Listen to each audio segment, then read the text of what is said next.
You know, we could all use some encouragement. And I've got some good news for you.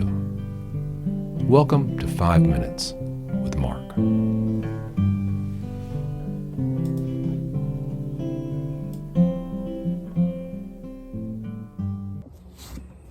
Well, greetings, friends. Welcome back to 5 Minutes with Mark. We are in the Olivet Discourse.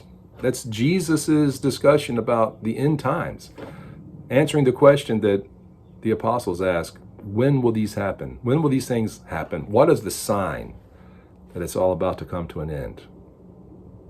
We pick up the story. It's Mark chapter 13, verse 17. But woe to those who are pregnant and to those who are nursing babies in those days. And pray that your flight may not be in winter.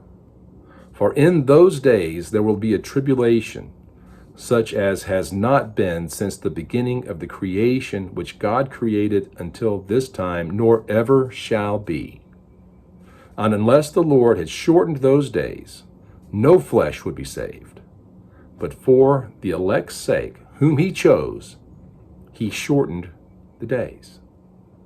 Let's stop right there. What is Jesus saying?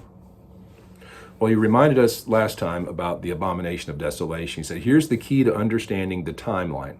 There's going to be one who's going to come, rise up as a leader, make a covenant with many, the children of Israel and the church and the world, for a 7-year period of time, for 1 week of years.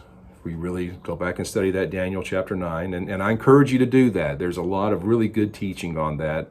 Just take heed and don't be deceived, because there's a lot of bad teaching out there too. But go back and study Daniel. Daniel was really important to understanding the revelation, which is really important to understanding this point. Although I would say listening to Jesus probably is more important than those things. So they all tie together. Jesus says, woe to you who are pregnant and nursing in those days. When this happens, when this desolation occurs, when God begins to pour his wrath out on this earth, there will be a terrible, terrible time.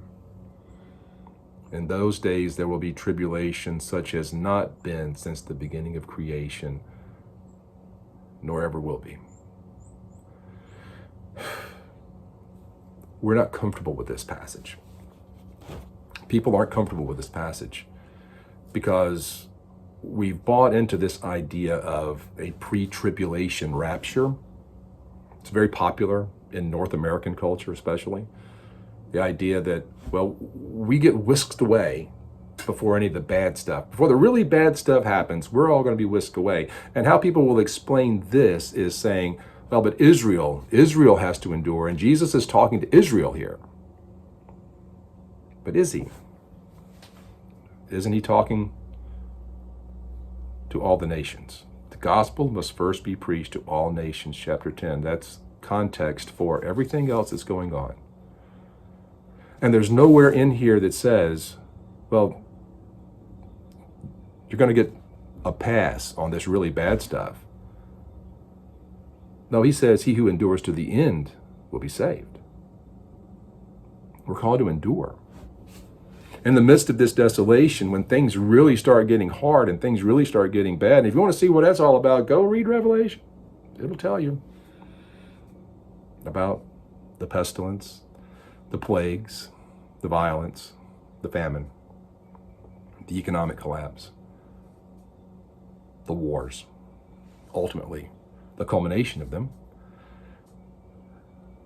Look, there's a really, really bad time. There is a great tribulation. In those days, there will be tribulation, since has not been since the beginning of the creation, which God created.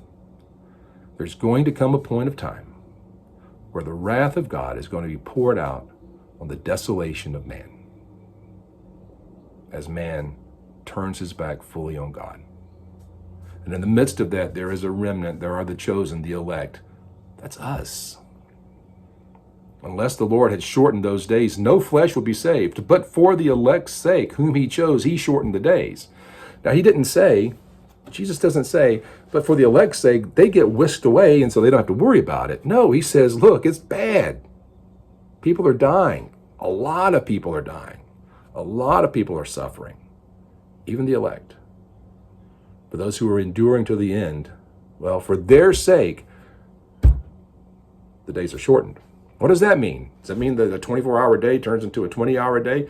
No, I've heard people say that. No. What it means is that there's a culmination point. An ending comes. The tribulation gets really, really hard. And then there comes a moment where he puts an end to it. It ceases. The tribulation is done. But there's a purpose behind the tribulation. Unless the Lord shortened those days, no flesh would be saved. He who endures to the end shall be saved. Saved from what? Saved from this great tribulation.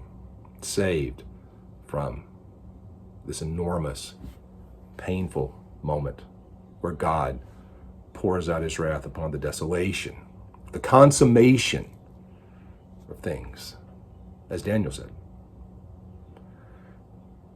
He said, but wait, I'd rather be raptured out before all that happened. Well, so would I. But it's not really what Jesus said. I know a lot of people will disagree with me, but I think it's pretty clear. He who endures until the end will be saved. And for the sake of the elect whom he chose, he shortened their days. He shortened the days of that tribulation. He brings them to an abrupt end so that they will be saved. That is what Jesus said. We'll continue next time.